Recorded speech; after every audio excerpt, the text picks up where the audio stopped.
Oh, good morning. It's a great morning. So, hastily last night I did a pre-update because crazy stuff started happening. And I have been intending for quite some time to do another involved Idahoan update here. Well, so this is going to be update and some other stuff. It's just how things turned out today. It is October 6th, 2023, at about 9:30 a.m. right now. Yeah, at least as I start this. It is a good day. It is a very good day. I've written down some. I'm written down some notes, and just as I start recording, somebody starts texting me. Okay, well, whatever. So, first update is that I'm not going to be doing a reading of the National Republican platform, and it's largely because of the length that I'm not going to be doing it. I have read it all the way through personally myself.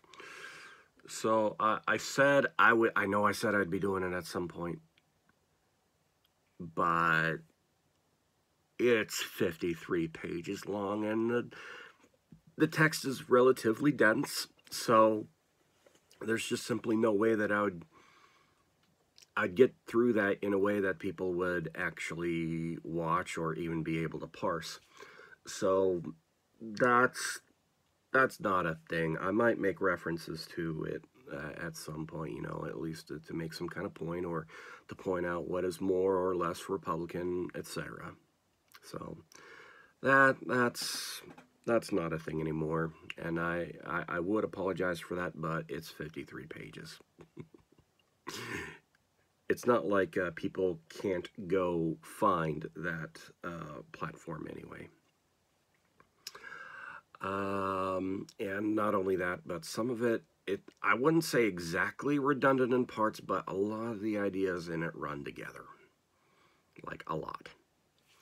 So that's an update. Another thing going on right now, I wrote down in my notes here, story time about how the local bylaw archive came to be. And I think I remember why. Okay, so right now I am going to tell the rough story on how the local bylaw archive in the IDGOP started. So, and I say in here from first meeting until passage, which I think I know what I mean by that. I first mentioned this in one of the Ripping Apart videos about 49 minutes. In the first Ripping Apart video, about 49 minutes in case somebody wants to go back and look. Whatever. You are completely free to do so. One of the... it might be the first. Yeah, in fact, it was the first meeting that I was present for as a precinct committeeman after had just being elected. This was maybe a handful of nights after. I mean, it's not all that long between a primary election and where you gotta start acting as a PC. So this was the 2016 District 17 reorg meeting. This was held at Idaho Pizza Company at a place that it was before at the time. I think it was the corner of Roosevelt and Overland, if memory serves. That might not be right, but whatever. And there was a fight about... see, how do I put this? There was a fight about the use of proxies.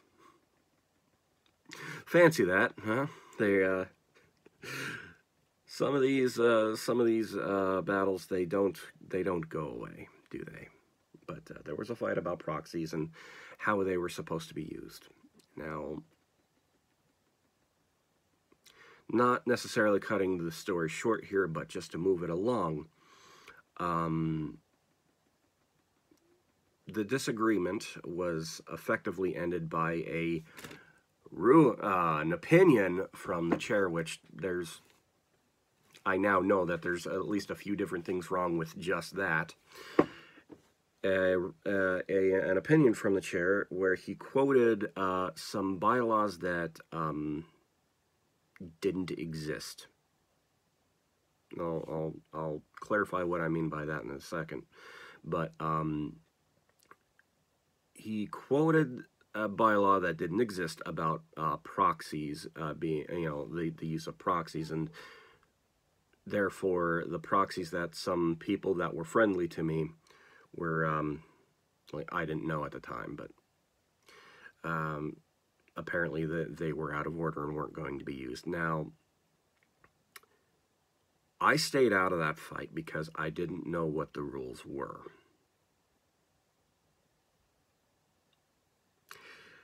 And it apparently,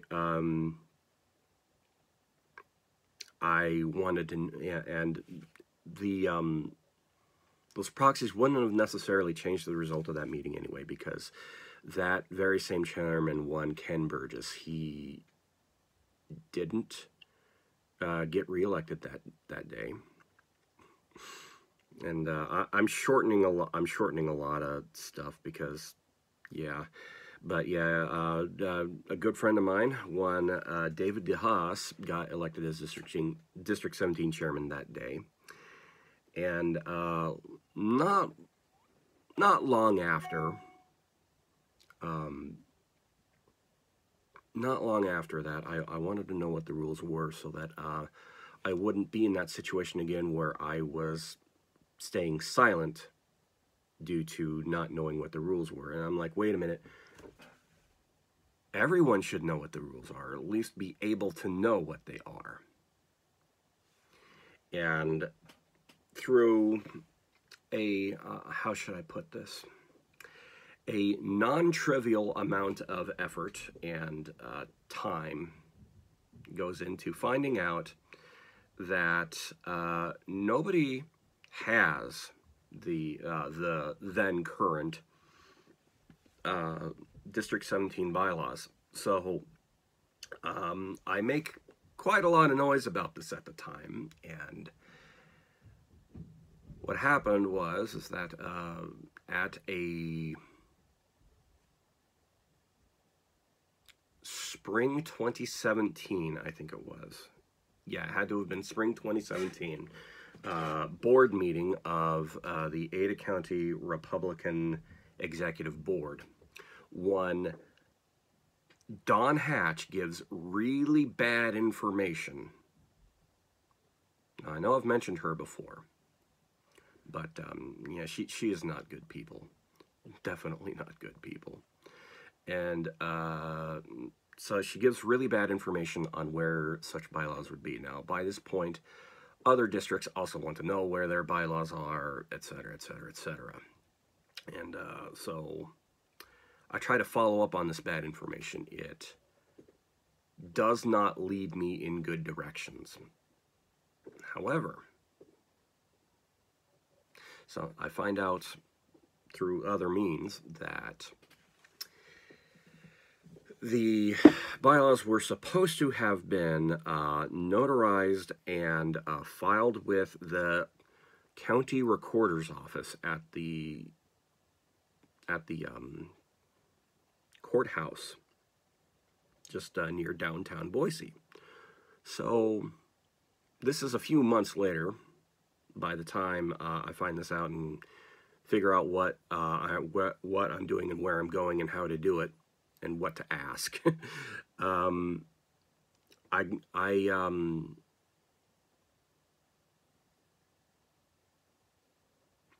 I at no small effort of my own, I moved my morning shift to a later shift at the job I had at the time, just so that I can make it down there. And I actually kind of dress up for this because I have no idea exactly what to expect. I only know roughly what office to go to, what to ask for, and roughly how to ask for it. So I don't know exactly what I'm doing, but I get down there to the recorder's office and I retrieve with a little bit of, this required a little bit of cash, but that wasn't unexpected. The Legislative District 17 Republican Central Committee bylaws. Apparently the last time it had been filed was August of 2000. And I double checked that with the recorder because it said on the page August 2000. I'm like, well, wait a minute. Did they just refile or something at some later date? No, that was the last time that kind of thing would be done. Now, I have at least a few hours before I need to be anywhere else, so I sit down there on the courthouse bench, just right next to the restrooms. In fact, if you're familiar with the ground floor of that courthouse, you probably know exactly where I sat. But I sat down there and started reading the thing over, and there are a lot of familiar things that were in that document. Some of it looked familiar to the Ada County bylaws, and some of it was kind of weird. There was a lot of things I just simply wasn't familiar with yet. But I'm reading through it now. I get to the end, and there's this end about, and there's this thing. Yeah, there's this little appendix in there about certification, and it's notarized because that's roughly how you do that kind of document in the recorder's office, roughly. And lo and behold, I see some names near the end of that document.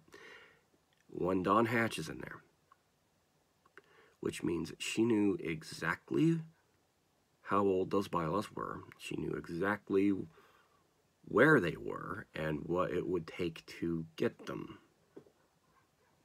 So she blatantly lied, and so so that whole day I'm already thinking about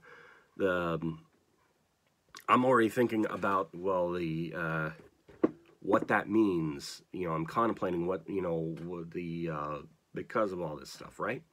So I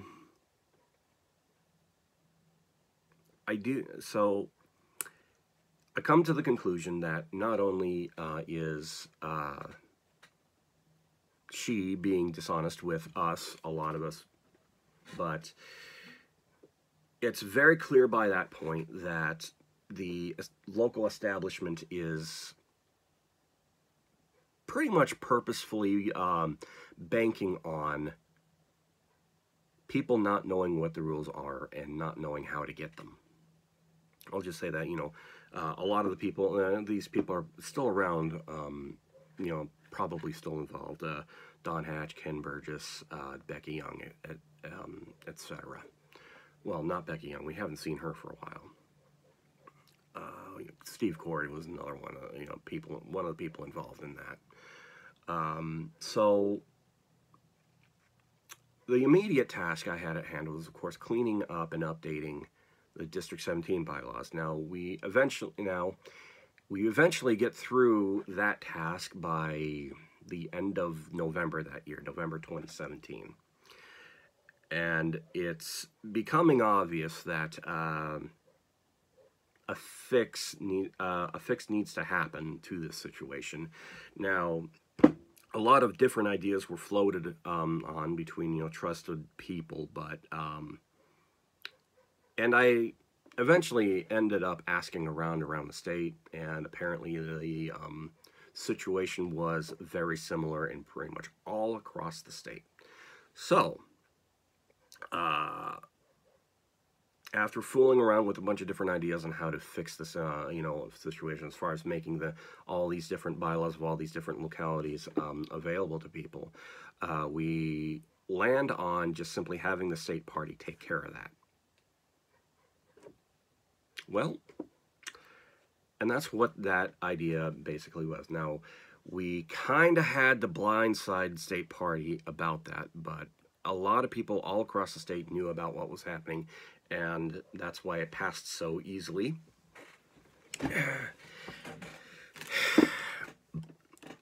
And so that's where the state bylaw archive came from. And that's how it finally got passed in, I want to say 2019. Yeah, it's probably 2019. Yeah. Well, but it eventually gets passed. So the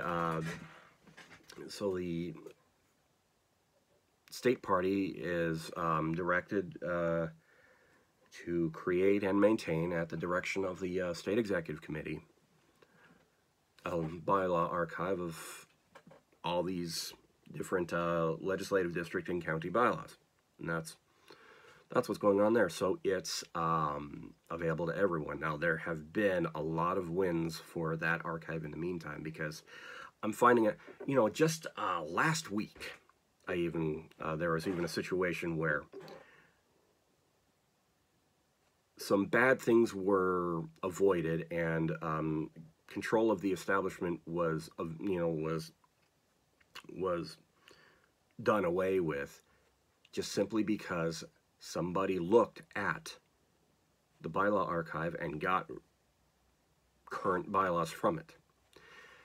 I think it might have been Bonner County, somebody was talking to me about, where they literally accused the book, Robert's Rules of Order, newly revised, of being a liberal conspiracy. And so what I did is I quickly went to that archive, I think it was Bonner, and because most bylaws of this type have the parliamentary authority article on there, which says anything that is not covered by these bylaws, is covered by Robert's Rules of Order, newly revised, whatever the newest edition is.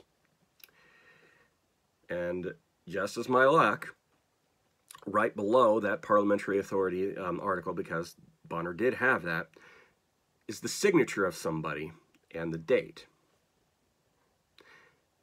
And also, apparently, since they still do it this way, also some stuff about notary. Now, with those things present on the page, is it really a liberal conspiracy? Is it really? So that's just one story out of countless by now of the successes of the local bylaw archive. And that was my baby, and I'm going to take most of the credit for that one. But yeah, it was still a group effort to a degree. Now, I think I went a little long on telling that story, but okay. Another thing going on right now is ranked choice voting. Now, if you want an area to remain conservative, especially conservative at the will of the voters, then you hate ranked choice voting. It's bad and wrong, and we're campaigning against that right now here in the local Republican Party, and that's one of the bigger issues that we really should be taking care of, instead of a lot of the more petty things being pushed by Victor and his cult. But there's details for that that are coming up here. But yeah, it's bad and wrong, and not only that, you can't really audit it. And when you can audit it, you basically have to break the Idaho Constitution to do it, specifically Article 6, Section 1, that guarantees a secret ballot for every voter. How can you audit ranked choice voting, especially through multiple rounds, without attaching a ballot to a name? You can't really do that. Now, one of the proposed solutions to this is, of course, one of the older ideas about voter integrity, and that was attaching a serial number to, and you detach it. But that's still not completely auditable, for one, and two, that adds more complication to voting, which is already kind of a no-go for most people. So we got that kind of stuff going on right now. Ranked choice, and literally all I wrote down on the notes here was ranked choice voting is bad and wrong. That's literally all I said in my notes. It's just simply remembering to say something. I think I've spent enough time on that. I have here in my notes I was going to mention Dew's situation probably being fixed due to sunshine reports, but more about the financials later. Okay, so yes, this was about at the point in the update in which I was going to say the Dew situation with Ada County is about to be fixed. However, there's been some things in the meantime, haven't there? Haven't there? Some good, some bad. It is still a great day that those people resigned. So, somebody's still texting me. Okay, I wrote next part in the notes here. I'm just going to have to read this off word by word because my brain is still not working properly. I didn't have all that great of a night after getting home because, well, you have such good things happen to you, and you know you're so worked up, and it's just there's no getting to sleep. So I probably had about 4 hours collectively of sleep, just in aggregate, not even consecutive. So what I have here is, I say, near the end of my video about quotas, dues, and how we got here, I mentioned that we, I have in quotes there, were waiting on what the other side was going to do, and that I was uncertain that what would happen because Victor Miller is the kind of narcissist that is unlikely to just take the punishment and therefore will lash out, and now the last few days have happened. Okay, so I remember what I'm getting at there. Yeah, I did say that I was going to have some kind of update on what was going to happen next. Well, some things have happened next. Oh boy, not exactly what I was expecting, but you know, at least we're now in a position to work towards in a positive direction and a more conservative direction. But yeah, the other shoe was dropped. And Victor Miller didn't just take the punishment. He definitely... Now, he should have if he were a humble or at least an honest person. But, of course, Victor Miller is Victor Miller. He has lashed out, and so I've written down quite a few lines of things that have happened in the last few days, and then I also have the positives from that. But here we go. Last few days. The bank account for the Ada County Republican Central Committee has effectively been emptied. We are very near to being broke. This was apparently done deliberately by Victor Miller and his cult. When these things were happening at around this time, some strange sunshine reports were starting to be made with the Idaho Secretary of State, some C1s and C2s, I think it was C2s. See, this is why you shouldn't trust me on that kind of detail specifically, because you should just go look at to see what I'm talking about. I get these details wrong, or I just misplace them sometimes. Don't take my word for the sunshine report stuff. Go and find that. That's kind of the same purpose as what the local bylaw archive was for, is so that you don't just simply take someone's word for it. No, you go and look at the information yourself. And I personally started receiving strange reports of threats regarding Travis Clyde and the embarrassing sign-up genius situation that he had. I don't know, I don't remember if I mentioned that on the channel directly, but during this summer, a lot of people were getting really worried and kind of freaked out that the County Central Committee hadn't yet organized anything regarding the Western Idaho Fair like it usually does during the summer. And basically, at the last second, it was decided, okay, yeah, we're doing the fair booth again.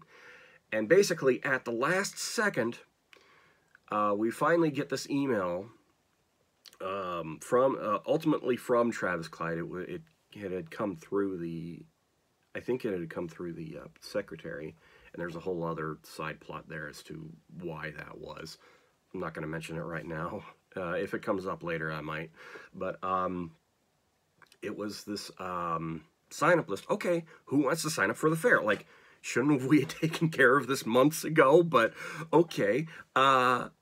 So we all get this email, and roughly at about the same time, we're all clicking this email to signupgenius.com, I think it was. And I click on it because, you know what, I do actually kind of want to at least show that I'm willing to work with others about, this kind of thing. The thing is that Victor's Cult had definitely discouraged a lot of volunteer work just simply by their actions and being nasty to people that weren't their own. So I wanted to sign up, and there's some really janky things that I see about this website. The fact that it didn't work on mobile all that well didn't help either. I'm looking through the names on here because, sometimes you really want to serve at the fair booth with somebody that you can at least get along with, or maybe even a friend or two, I'm looking through the names. I see some really obviously prank names in that list. One of them, I think, was Jenny with a, I wonder what phone number they gave there. Another one was a really long Latin name, which I Googled, and turns out it was like the former president of Mexico. And there were a bunch of prank names in there. I think there was an IP Freely in there. Last name Janus, first name Hugh. So that was the Sign Up Genius situation, and apparently, and this was at the meeting before where Travis Clyde had basically accused everyone of contributing to that, and wanted to refer the matter to an ethics committee. And apparently, up until a few days ago, he was still threatening to do this, and that's why I wrote down that line right there. He's apparently making threats about this. He's lashing out and accusing random different people of being responsible. Yeah. And I haven't said everything about that situation. If it comes up again, I'll tell the whole thing. More like lashing out from Kim Wickstrom. Apparently the conversations and accusations from her had escalated, also on top of accusing my brother of assaulting her at the special meeting. Yeah. She's not going to live that one down either. And then we're getting more mixed signals about availability from Victor Miller, where, if he's actually available to chair meetings and stuff. He does show up at some executive board meetings, allegedly, but he hasn't showed up at the last few Central Committee meetings, which is curious. And so people are allegedly having conversations with him about this, and he's giving mixed signals about what's happening. And the next line I wrote down here is the complaint, which was denied by the state executive committee, was being appealed and escalated to the winter meeting. So that was a thing that had happened just like right before a bunch of other things. And so we got to hear that. We got to hear about that through other means, because apparently it's now kind of obvious he wasn't planning to stay around. He was just trying to obstruct as much as he could. Like, the record will now bear out what he was doing. It probably wouldn't have at the time, but the record is clear now. And then about an hour before yesterday's Ada County GOP Central Committee meeting, all of the officers, except for like the secretary and I think the state committeeman, they all resign. So pretty much everyone that can preside over the meeting resigns. So Victor Miller, he just resigned. He just took his ball home and quit, like like the child that he is. You know, along with Kim Wickstrom, she resigned effective immediately. So Travis Clyde, Barrett Tetlow, and a few of the other untrustables, they all resign, and they send out this really long email about lying about pretty much everybody that they're sore at. That's pretty much what it was. It lied about Steve Bender, the complainants against him, lied about me, lied about local politicos, and lied about Dorothy Moon in there.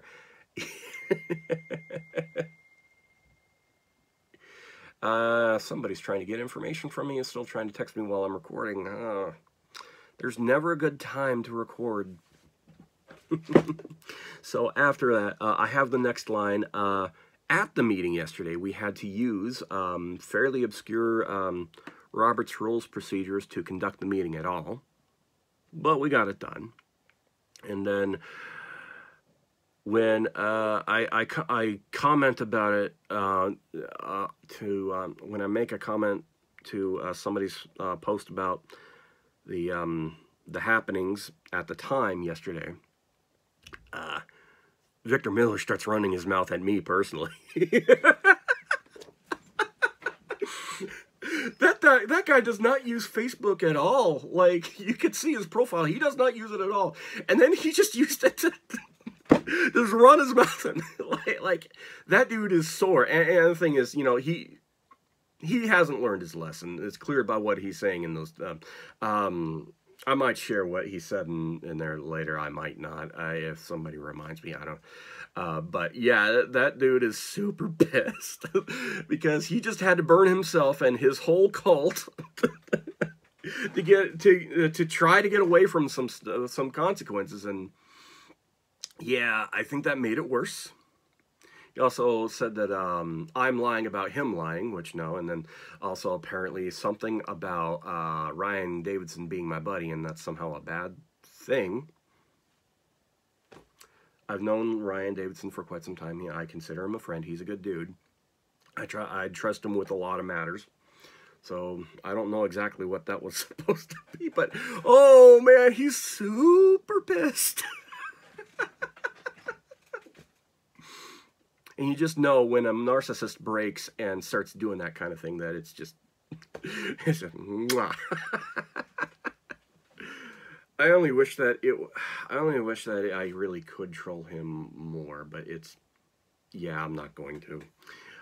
So there are a lot of positives out of the last 2 days, though. Some bad things have happened, but there are some positives. One, and that's what I'm going to start reading off now because I organized my thoughts into that. First line I wrote, more than a few of the newer precinct committeemen have told me since the calling to order of yesterday's meeting that it's feeling like something is actually getting done now and that we finally got over the big hump that we can get stuff done now. Multiple PCs said that to me individually, and I'm not the person that everybody talks to either, so you know that that's really the mood now, if I'm the one that's starting to get this personally. So there we are. That's a very positive thing because mood and momentum are very much a thing in volunteer work and in political work. Next line, we are now more likely to elect a conservative chair because we pretty much didn't. The previous chair, now disgraced former chairman Victor Miller, because it's important to note that. Disgraced former chairman Victor Miller was effectively not conservative. He had pulled the wool over a lot of people's eyes about him being allegedly conservative, but no. And I have a whole video series on the platform on exactly why he might not be. So that's a good thing. Now we're finally going to be righting the ship. That's another one of the righting the ship kind of thing where we're at least going to be working in a good direction now. We're more likely to get a conservative chair. And the next line I wrote down was, the Central Committee will now be more likely to do what it should regarding elections and support without the constraints of the Victor Miller cult. Ooh, I get a little spicy in these notes, don't I? But yeah, we I think I've said it in a lot of private situations very recently that volunteer work has definitely taken a hit, not only due to the incompetence of the Victor cult, but also due to the actions and the general attitudes of the Victor cult. You know, if you're not down with him, he does. You know, things start happening to you, and things start. You know, so yeah, that's a good thing. People are starting to figure it out. We will definitely be in a good footing to start supporting candidates with actual, like, on the ground campaigning and all that. Despite what Victor would have told you. But yeah, the actual volunteers to get it done, that kind of effort has been waning for some time during his tenure. But we don't have that problem anymore, and so we can elect and support Republican candidates now. You know, at least a lot better now. The money thing will get worked out because, well, there's some secret sauce there. I'll just say that. Now, also, the positives out of yesterday's meeting, and I put it to the last for a reason here. The executive board and proxy bylaw amendments were passed yesterday. Now, what these are, I don't have to go through the whole screen grab and description of every line and everything. We're putting the executive board bylaws back to what they were effectively, so that all of the legislative district chairs are voting members of the executive board again, so that we're all actually working together instead of Victor Miller just saying we're all working together. No, we're like actually working together. Everybody can actually speak. Everybody can actually vote on matters that affect people. And the proxy thing is just almost kind of a vestige of, well, I think I've talked about this already on the channel, but proxies were made illegal at the state level if you already have a precinct committeeman alternate system. So if you have a system of having of selecting or appointing alternates to a PC position, then you can't do bylaws. You just simply can't. You can't do the proxy bylaw. I mean, I need some caffeine. I really do. It is a great morning, but I need some caffeine. So those were the two things that were passed yesterday, and those are very positive in the right directions because technically the Ada County could no longer use proxies anyway by now, but we needed to make sure that the bylaws were in concert with that. Otherwise, we'd be operating illegally as per Idaho Code section Idaho Code 34505, I think it was. I have it written down in my notes somewhere. I'm not going to go grab it, whatever. And that's kind of about where we're at. That's the update as far as all that stuff goes. So, there's going to be a little bit of turbulence here in the meantime. Don't take that to mean any kind of endorsement, at least not yet. But, yeah, there's going to be some rocky stuff going on in the immediate meantime, but by the end of the year, I think we'll be in a really great place. In a really great place. I think I'm done. Now, also, I have a new email address, and it might, when I more properly do another video where it requires like a screen grab and stuff, this will be put up on the screen when I do those. But I have a new email address. It's involvedidahoan@icloud.com. So I'll say that again, involvedidahoan@icloud.com. So if you want to be emailing me stuff about the channel or just, discussing these things, go ahead and hit me up there, because I realize I'm starting to get a few, a handful of viewers that apparently aren't immediately connected into local politics here and therefore don't have my contact information. So, yeah, contact me through that to at least get me or send a message or whatnot. With all of today's business now being dispensed with on the channel, I will wish you all well. Blessings.